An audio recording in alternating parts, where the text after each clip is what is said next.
Water is a very small molecule. It has an oxygen and two hydrogens, but then even then, being three atoms only, it's small for a three-atom system because the hydrogens are so light. And you would think that would make this system relatively simple, but it turns out water is phenomenally complicated, which fascinates me for one, but I think people in general. But we can start with a simple conversation about water. For example, water is polar, and how can we show that? And I'm going to try to keep the language simple and keep vocabulary out of it and just walk through the examples. Look, we go through the basic. Oxygen wants two lone pairs and two bonds. Hydrogen wants one bond. The basic criteria of covalent bonding are met here. We're drawing this in one dimension. Clearly, if we drew it in three dimensions, it would look different, but it doesn't really matter for this conversation. In a covalent bond, like this one here, this is a covalent bond. Electrons are shared.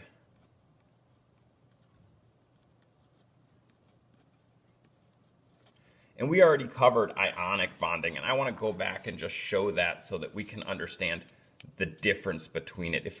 If I had a magnesium atom and an oxygen atom, magnesium wants to give up two electrons, and oxygen wants to take two electrons, and we discussed that extensively, how we can show that and look at that on the periodic table. But two electrons want to move from magnesium to oxygen, and in this case, because it's a metal and a non-metal, that will happen, and magnesium then will pick up a 2+ charge. Electrons are negative, it's losing two negative charges, and oxygen will pick up a 2- charge. And then this initiates basic electrostatic forces. Positive things are attracted to negative things, and so these things move together, and through those electrostatic interactions, we get MgO. Of course, one magnesium atom is not going to give electrons to one oxygen atom. It'd be bazillions and gazillions and bazillions and gazillions of matching numbers, because there has to be one magnesium for each oxygen. And if we zoomed in and looked at this structure, we would see that there are some magnesiums. We'll say that the purple is magnesium, and that there are equal numbers of oxygens. Of course, I don't actually know how these things are organized, but we could look it up.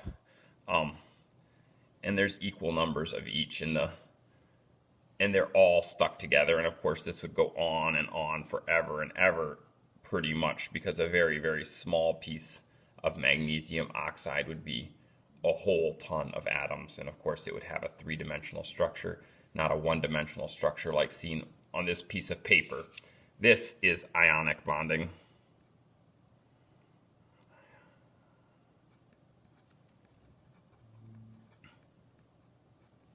This is ionic bonding. Water is not that.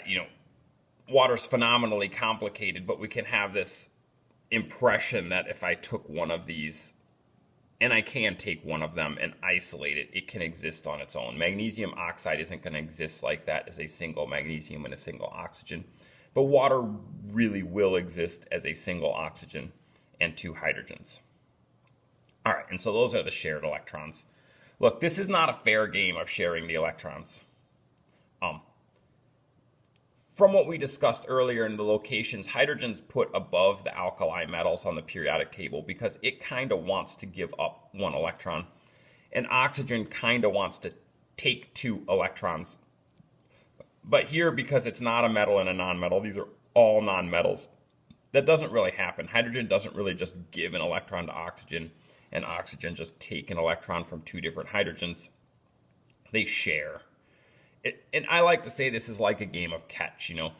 You're going to go outside with your little sibling or something like that, and the kid wants to play ball really, really, really bad, and you're kind of tired and had a long day, and you kind of just don't want to do it. And so the game of catch isn't fair. The little kid throws you the ball, and you kind of wander around and take your time and begrudgingly throw it back.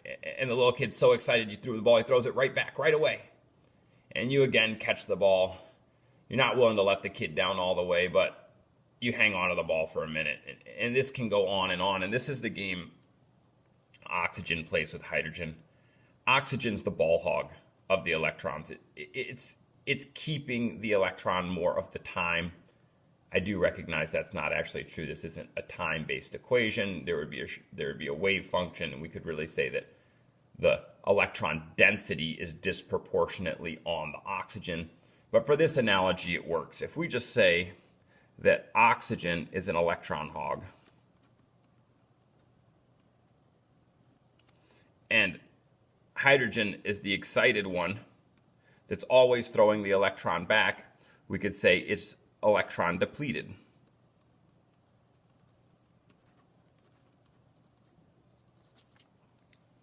And so since electrons are negative, there's more of the negative charge on that oxygen. And if we redraw the water, it's the same thing I drew over there. We can discuss that a little differently, because that makes a charge separation. And you know, we've used the capital Greek D for heat so far in this class, but it is used for a lot of things amongst physics, chemistry, engineering. But there's a lower case Greek D, also called delta, but this delta is mostly used for one thing. It means not whole. Not a whole. Or partial. And that's used in mathematics and physics and chemistry across the board to mean partial. And so if oxygen's hogging the electrons and electrons are negative, then we could say that this is partially negative. And same thing with the hydrogens then are partially positive. They're lacking an electron some of the time. All right. Then we can kind of see that this thing has a negative side and a positive side. And in which case,